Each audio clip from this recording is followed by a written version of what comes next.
It's not cheating because she didn't love him? What? Is anyone actually this dumb? I'm sorry.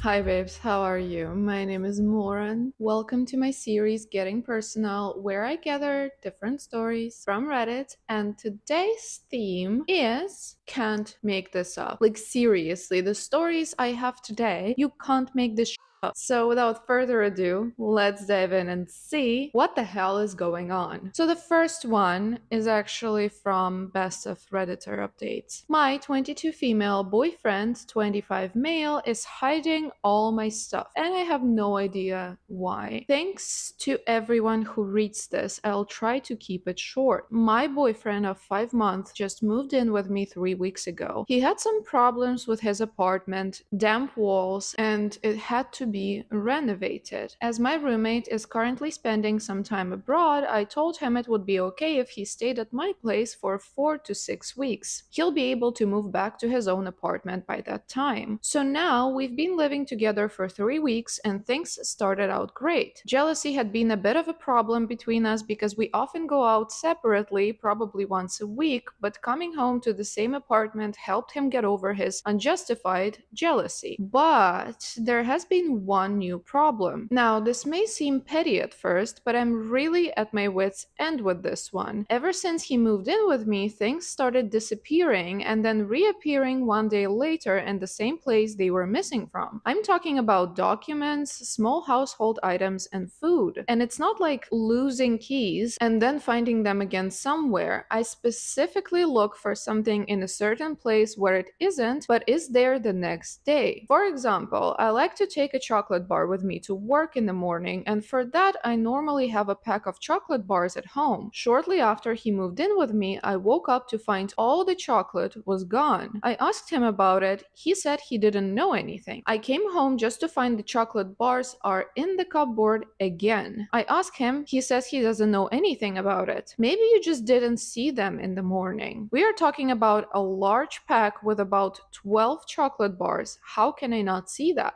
At first I thought it was maybe some strange kind of humor, but he seems angry when I bring it up, and it's starting to really piss me off because sometimes it's been items belonging to one of my friends that I wanted to give back to them and then couldn't, or it was certain documents I needed for a certain day. Now, I have absolutely no idea what this is about. I'm not crazy, I just don't understand at all. He gets really angry when I talk about it, saying I'm making this up just to cause drama. Why should I? I have no idea what's going on. Any ideas? Now, I'm not gonna comment on this and we'll just read the update and then we will see the full picture and then I will just, say whatever it is I have to say. First of all, thank you all very much for your suggestions, advice, support, and concern. I've gotten multiple PMs asking if I was okay and I really appreciate it. So, back to my situation. After I read all your comments and did some reading on gaslighting, I was really freaked out. Plenty of you told me there were other red flags in our relationship. It got me thinking and more stuff came to mind that should have worried me a long time ago. First, our whole relationship felt pretty rushed from the start. I didn't even want to date, but he showered me with romantic gifts / gestures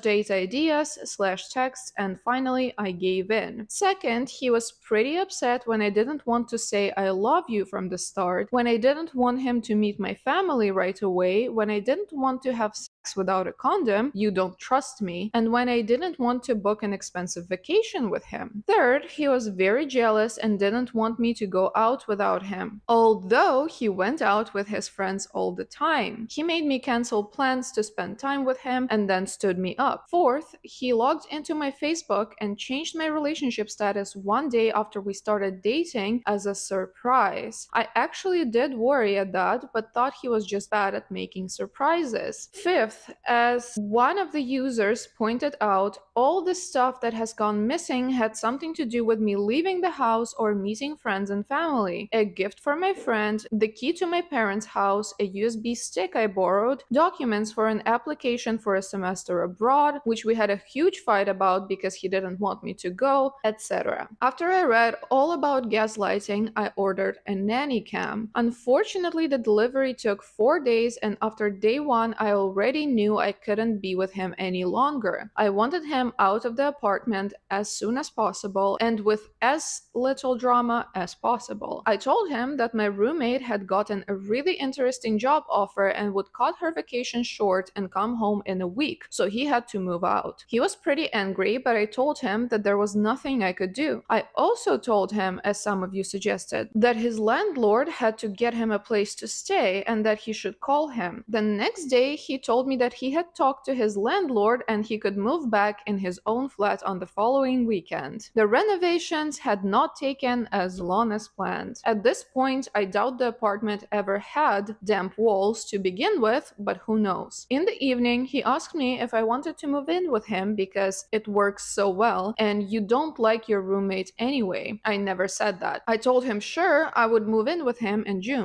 He was pretty excited about it. While I was waiting for the nanny cam to arrive, there was one incident when something went missing, a book that I had ordered for my dad over Amazon and wanted to bring him the next day. At least that's what I told my boyfriend. Of course, in the morning, the book was gone. I chose to ignore it and he reacted quite strange to it, even asked me on my way out if I had taken the book with me. Why on earth would he ask that if he didn't expect a reaction from me? I just asked, "What book?" "The book you wanted to bring your dad." "I don't know what you're talking about." In the evening, the book was on my desk again, of course, and I ignored it again. 2 hours later, he casually walks by my desk and says, "Ah, that's the book I was talking about." I just said, "Oh, that book." He seemed pretty angry for the rest of the evening. 2 days later, the nanny cam finally arrived. I set it up while he was at the gym and again when he was there, placed a letter I needed for work on my desk. I wasn't surprised at all when it was gone a few hours later and reappeared the next day. When I finally was alone at home again and could check out the nanny cam evidence, I only saw what I already knew. He took the letter while passing the desk, put it in his gym bag, and put it back a few hours later. However, as soon as I saw the evidence, I decided against confronting him. To be honest, I was scared of his reaction and had already decided to break it off as soon as possible. Also, the camera didn't show me his motive, and I figured he probably wouldn't tell me anyway. However, it frustrated me very much that I would probably never know why he did it, and on the last evening before he moved back to his newly renovated apartment, I told him I wanted to watch an old movie called Gaslight. Thanks for the tip, everybody. It really is a great movie. He sat with me through the whole movie, but was quieter than usual while I talked the whole time about how unrealistic the movie was and that he was obviously insane. I actually expected some kind of reaction from him, but he just sat there looking nervous. On Sunday, he took all his stuff back to his apartment. My brother had organized someone to come and change the locks, and as soon as that was done, I wrote my boyfriend a text telling him that it was over. I had no interest in being contacted again, that our breakup was final, and I thought it was very sad that he had to hide my things to keep the relationship interesting. Since then, he called me more or less non-stop, but I haven't picked up, and I won't. I know this isn't the most heroic or exciting ending. I could have confronted him with the video evidence, but instead I cowardly broke up with a text message. However, I really didn't want to confront him and have a dramatic fight. I just wanted it to be over as soon and as smoothly as possible. If there's anything I've learned from this, it's not to rush into a relationship. For the past 7 years, I've jumped from one long-term relationship to the next, and I think it's time to stay single for a while and concentrate on my college classes. For now, I'm going to stay at my brother's for 2 or 3 weeks, and I should probably change my phone number. I'm sorry that I can't give you any insight on why he did it. It may have been kleptomania, a prank, or messing with my stuff because something about me frustrated him. I will probably never know. In all the text he sent me, it only says that he doesn't know what I'm talking about and he never took my things. And this is the end of this long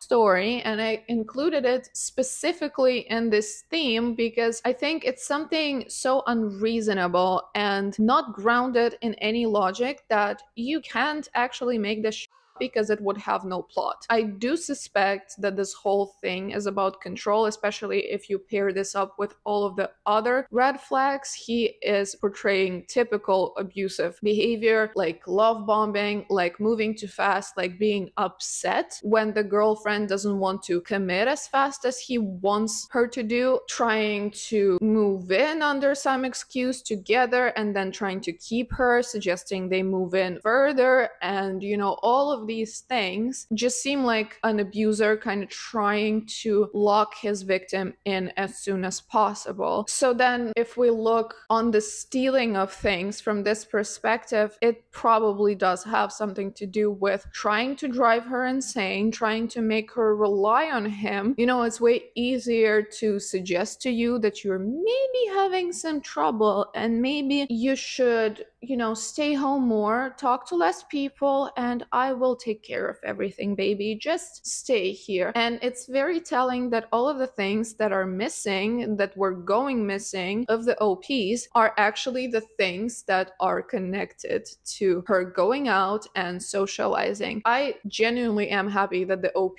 got out of this relationship, got him out of the house, locked him out, texted him bye, and never contacted him again, because this is probably the best strategy. It would also be killing me not to know why he did it, but also there is a very important thing to note, is that the abusers will never tell you their real reasons. He would probably make up 1,000 excuses and deny it and deny it and deny it until his last breath. And when faced with evidence, he would probably say that, like, what, you spied on me, you betrayed me, you don't trust me. He would flip it around on her installing the nanny cam, and he would be like, you are the problem in the relationship if you did that. And then when asked about his reasoning behind taking the things, he would probably be like, I have no idea why I did that, something came over me and blah blah blah. So like, you will never learn the real reason anyway, and that's why I think she did the best thing in this situation. Confronting people like that is dangerous, especially one-on-one, because when faced with their lies and when kind of backed into a corner, they can get aggressive and they can get much worse than they were, and they will drop their mask, and Lord knows where that can take you. So good job, good riddance. Insane. Let's move on to the next story. This one is actually from 2X chromosomes. I just remembered the dumbest, most hilariously sexist bullshit a guy did to me when I was 18, and I can't breathe. I can't believe I forgot about this. My roommate and I are crying with laughter at how ridiculous this man was, and I need to share it. My freshman year of college, I was casually seeing a guy on one of the athletic teams. We lived in the same dorm complex, and one evening I was hanging out with him and a couple of his teammates in his dorm. He said some statistic about a population of people as if it was a fact. Can't remember what it was, but it was definitely wrong. So I said there is no way that's correct, and he said yes it was. I just obviously had no idea what I was talking about and should probably sit this discussion out. I stood my ground and we went back and forth for a minute with his buddies backing him up before I decided to pull out my phone and look it up. I started reading the first search result out loud, and it was clear his statistic was very wrong. He didn't like this, so he grabbed my phone out of my hands and threw it across the room. The screen shattered. I was pissed. It was a new iPhone that my parents had given me several months before as a gift for starting my first year at UC Berkeley. Go Bears. I told him he needed to pay for the repairs for my screen. He tried to protest, but the other guys in the room saw what happened and sheepishly agreed that he needed to pay me for it. So he said he would. 2 weeks went by. I had gotten my screen fixed and it cost like $70, and he still hadn't reimbursed me. I kept bugging him about it, and he finally said, fine, I'll pay you as soon as I get back from this team trip. This mother comes up to me with two of his friends in the dining hall while I'm eating dinner, hands me a gift bag, and says, "I got you something. It's worth more than the cost of the repairs for your phone. Come by my room later so I can see how it looks." And then he leaves. He and his friends are grinning at each other, and he seems very pleased with himself. It's a Victoria's Secret bag, and inside is the single ugliest piece of lingerie I have ever seen in my life. It is this white bodysuit with shorts fully covered from top to bottom in frilly little thin white ruffles. I nearly gagged. The girls at the dinner table with me were all speechless. This man actually thought it was acceptable for him to throw a tantrum because I proved him wrong, break my property, and then pay me back with a gift of lingerie to be worn for him. I told him he still owed me $70 and he wouldn't give me the money. I told him to at least give me the receipt for his vile, useless $85 little Bo Peep bodysuit so I could return it for the money, and he never did. Broke things off with him, he never paid me back. A while later, I tried cutting the bodysuit up and dyeing it to try and make it into something I could maybe wear to a rave, but it was still too damn hideous, so I had to throw it away. Anyways, I just had to share this lunacy with some fellow double X-chromosomed Redditors. And Grant, if you're out there, you still owe me 70 bucks. I honestly don't think this story needs much commenting. It is just off your rocker, pure madness, pure undiluted alpha male bullshit. The man, the audacity of that. And like, what is wrong with you in the first place to just grab somebody's phone out of their hand and throw it across the room? What the is wrong with you? Why would you treat anybody like that? That's just plain wrong. It's wild that he just did that casually and then tried to pretend that he didn't do anything wrong and that he didn't have to pay for the repairs. It's madness. The story is pure madness. Let's move to the next one. Girlfriend had pity sex with someone and thinks it's not cheating. Yes, we are in a relationship. I've known her from middle school and we started dating ever since. We were both virgins before that. Recently, she told me she had sex with someone out of pity while we were in the relationship. When I confronted her, she said that doesn't count as cheating because she didn't love him and just wanted to help. But why the did this happen out of the blue? After I showed her how sad I was, she was very shocked and said she didn't know it would break my heart like that, but I genuinely don't know how I feel. She's extremely kind and beautiful, but sometimes very dumb. Her mother also knows it and tells me that sometimes she acts like a kid. But still, how can you not know that sleeping with someone else is cheating? Specifically the fact that the guy was way too old and he could have hurt her. She says she's sorry that she didn't know and all, and I want to forgive her because I just don't know what do I do without her. I want to marry her someday. Our families know each other, and I know she was just a little dumb. But still, I feel like my heart is way too broken. I don't know what to do. This past week, I was fully numb and didn't say to anyone. I wanted to vent here. What? She was not being a little dumb. Is anyone actually this dumb? I'm sorry. She straight up cheated on you. What do you mean? Like, it's not cheating because she didn't love him? Okay. From this point of view, so many possibilities open up for everybody who is in relationships. Like, that's just cray-cray. What do you mean? And what is this sex charity she decided to open? I just genuinely don't understand, and people were pretty confused in the comments because someone asks, sorry, I'm so confused, what did she actually take pity of? Like, what part of her deciding to have sex with someone else wasn't cheating but just something to do because she felt sorry? I'm so confused here. What did she do? And then the OP responds, the man was a virgin creep and ultra thirsty and ultra old. She thought she was doing something good by this without thinking of what it would do to my heart. And the same person responds, that's insane, dude. And that's about how I can sum up this story as well. Like, what the did I just read? Let's see the next story. This was originally from Am I the Asshole? Reposted to Am I the Devil? So, as always, gonna be a wild ride. Am I the for not allowing guests to poop at my house? Me, 42 female, and my husband, 49 male, own a home and enjoy hosting friends and relatives. Here is the thing. I am completely disgusted by the thought of other people's poop. The thought of another person that's not me or my husband defecating in my house fills me with disgust, dread, and anxiety. As such, it's always been a policy in my house that guests are not allowed to poop in my toilet. I am very clear on this whenever we have guests over. Guests are allowed to pee in our bathroom, but that's it. If they really need to go number 2, I just ask that they please go somewhere else to do that. I have made this policy clear to all our guests in the past, and it has never been an issue. Hubby has always disagreed with me on this, and I can tell he thinks I'm being ridiculous, but he doesn't fight me on it. Well, this past weekend, Hubby and I were hosting friends at our house,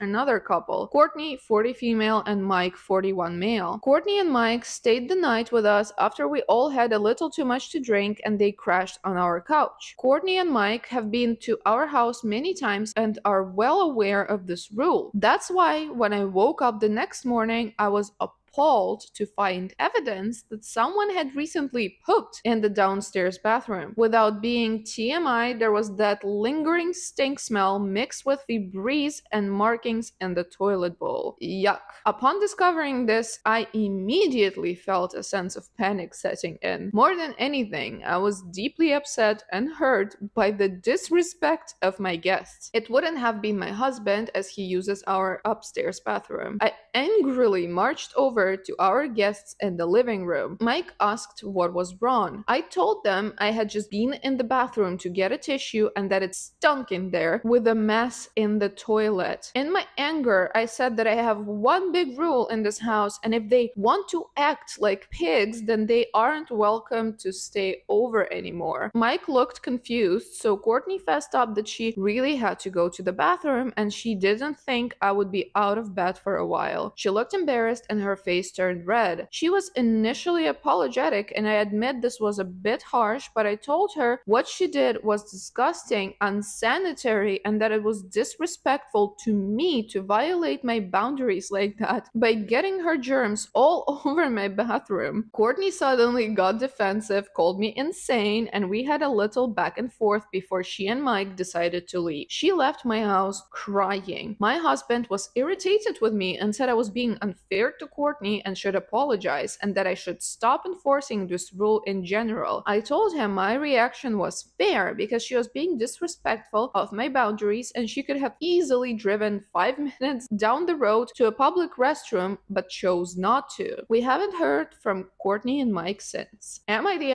for not allowing guests to poop at my house and calling someone out for it? You are. Both the rule and the reaction especially are just over the top crazy. I do have to note that your house is your house and you are free to enforce any type of rules and boundaries that you want in there, and when guests come they should do their best at complying within reasonable boundaries. It's all fine and dandy and the guests should be respectful, but your rule goes sort of against biology, so getting mad that a person really had to go to the bathroom and maybe she couldn't have made it 5 minutes to the public restroom, and no one would think that you would react like a straight up insane person, to this. So yeah, and she went and did her business. You cannot expect people to stay so long in your house and just randomly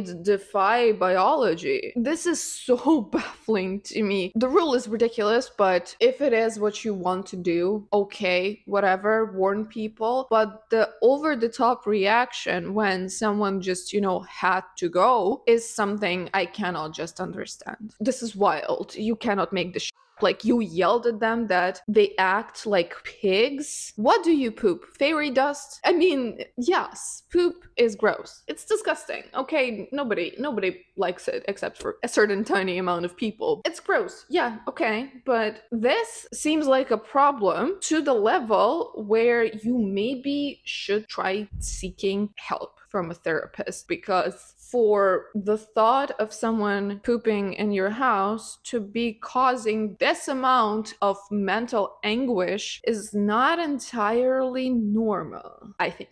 Anyway, let's move to the last story I've prepared for you today. Am I the asshole for filing for divorce because my husband over tightens all the jar lids? His over tightening jar lids has been an issue since he was just visiting at my house when we were dating. First, it started with just things he used, and then over time it became every damn glass jar with a metal lid. He tightened them so much I couldn't open them without assistance. It wasn't a huge deal if he was there, but if I was alone, it was just so annoying. More times than I can count, I've opened a new jar of something because I couldn't get the jar open. It's been a recurring cycle over the past 5 years. It's just a thing that would escalate until I had a minor meltdown and freaked out, screaming, frustrated, and seemingly crazy because it's just a lid. Then it would get better for a while, then it would slowly become an issue again, just getting worse and worse until I reach a breaking point again. Sometimes I literally feel insane for being so upset over jar lids. He initially claimed that he did it to keep the food fresh. After many arguments about it and my insistence that I don't believe it keeps anything fresh, and even if it does, I don't care if it means I can't eat my freaking food when I want to. I'll just replace the things that go bad because they're closed normally. Then the excuse was that it's a habit. So about a month ago, my husband had a family emergency and had to travel out of state for 10 days. First day he's gone, I discover a jar I can't open. I was annoyed and was going to the store to buy new pickles when the neighbor said hi and to let him know if I needed anything while husband is out of town. I said wait here and got the jar, which he opened. The next day I saw him outside and asked him to open another jar. He offered to come open all the jars. I agreed and he came in and he went to the fridge and opened all the jars except 2, which he couldn't get open. I thanked him profusely and told him I'd baked some of his favorite cookies later in the week. He laughed and said it was no big deal, and after confirming that I wouldn't be upset if the remaining 2 jars were destroyed in his attempt to open them, he took them home to his garage to open them one way or another. He said that he's heard me screaming about over-tightened jar lids a few times over the years, and he's really pondered if I was crazy or if my husband was really over-tightening the jar lids. He said, you know, this was intentional. It was every jar, and I'm sure he doesn't regularly use hot pepper paste or mango puree or any of your other fancy cooking stuff. Then he held up the 2 jars he couldn't open and said, I don't know why he's doing it, but it wasn't an accident. After he left, I locked the door and sat on my kitchen floor and cried. Then I felt hot and lightheaded. I vomited in the trash can. My chest hurt. It crossed my mind that I might be having a heart attack. I thought about calling an ambulance but sat back down on my kitchen floor instead, okay with just dying if it was a heart attack. Later, the neighbor came back with the open jar of hot fudge and apologized that he couldn't save the figs. He said he broke the jar trying to get it open. He also apologized for what he said about my husband doing it on purpose. I assured him it was okay. I couldn't sleep that night, tossed and turned all night. I called out of work. By 10 a.m., I realized that I couldn't stay married anymore, and I made an appointment with a lawyer for the next day. There are literally no other issues. No cheating, no abuse. We had a good sex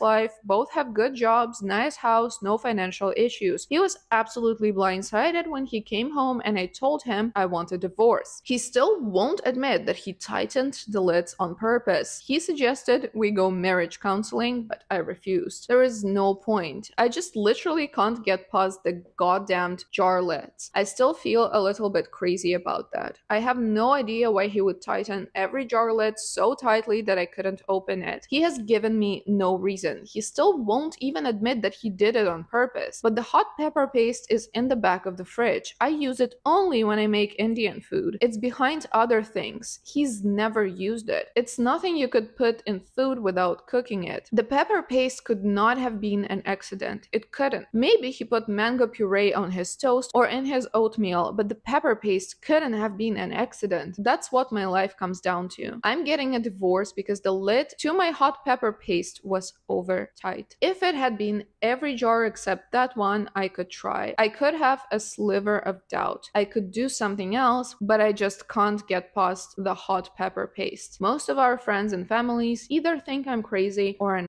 What do you think? Okay, I have a lot to say about this story for some reason. I don't know why. Like, at first, when you read it, it seems absolutely ridiculous, like an overblown overreaction, like just complete insanity. But then, if you think a little bit about it, it kind of all makes sense. So, no, I don't think the OP is an asshole at all. Your feelings are your feelings. You're entitled to them. And like, if you're not hurting anyone in the process, like, you are free to feel whatever it is you're feeling, even if other people tell you it's absolutely ridiculous. And here in this specific case, I don't think it's just about the jar lids, even though she wrote it this way. But what jumped out at me in this whole recollection and this whole argument about filing for divorce was the lack of mentioning a single time of emotion. You know, it just doesn't seem that the OP really loves her husband. And I think that is kind of the underlying thing, you know what I mean? Because like, she says there are literally no other issues, and then she proceeds to list off either material things, practical things, or like absence of extreme problems like abuse or cheating. But there is nothing about like loving this person whatsoever. So I think that's the key issue, just because when you do love someone, this one little thing wouldn't tip you over the edge. So either there is something else going on, or the jar lids are just the final cherry on top of a very, very big Sunday. This situation shows so much more about his attitude towards her than just what we see on the surface. Because if your partner is having an issue with something small that you do over and over for a very long period of time, not months, years, she said she was like crying and screaming about the jar lids to the point the neighbor could hear them. So it's causing her so much stress, and he still keeps doing that. What does it say about his consideration for her? Like, he doesn't give a because even if it's a habit, right? If it's like a very, very steady habit, you would still be able to change it over so many years of your partner just asking you over and over, like, not to do that. And also, there is like malicious intent in the fact that the lid was over tightened on the thing that he doesn't even use, that he's not even supposed to touch. So this kind of pushes me towards the first story that I read today, you know, the dude hiding things. Like, I don't want to straight up accuse him of trying to gaslight or abuse the wife, but why would you tighten those jars? Why would you even touch them? It's a mystery. It's a very, very big mystery. We need Sherlock Holmes on this, because this makes no sense to me. And honestly, regardless of whether he did it on purpose or not, if the OP wants to divorce over this, she definitely should, because I don't think that it's about the jar lids. It's a symptom and just a result of probably a lot of underlying issues. And it's about his attitude. It's about his unwillingness to change whatsoever this very small thing to make her life a little bit easier. Also, on the more like lighter, funner note, I have a bit of a conspiracy theory here, because the look. So the neighbor said he heard her screaming about the jars previously, right? And as soon as the husband leaves, the neighbor comes out of the woodwork to say hi, and he's all like, let me know if I can help with anything. And she, of course, brings out the jars, and he goes not just to open the jars, he goes as far as to take the jars he couldn't open, gets them to his garage, and like spends some more of his time trying to like crack every single one, and then even apologizes he couldn't save the figs. So like, either he was just waiting for his time to shine and he's really a very, very, very, very, really, truly nice guy, or, hear me out, okay, this will sound crazy, he somehow snuck into their house over the years, tightening the jars, probably after he heard the initial arguments about the jars, and he kept sneaking in, tightening the lids and waiting for this very moment when the husband leaves the town, and then he swoops in like Superman to crack all the jars, get them pickles to the lady, and then get the lady for his pickle. This could easily be like a crazy thriller plot twist, you know, she divorces her husband and then marries this guy, and then everything is great, but 10 years later the lids are too tight again. On this note, I do have to say that I'm really sorry for the OP's pain, and I really hope she will find peace with the next man. She'll be able to easily access her mango puree, because every girly deserves that in her life. And yeah, this was the last story. Please let me know in the comments what you thought. Thank you so much for watching, if you're still here, though I doubt it. And I will see you with another video, probably soon. Bye.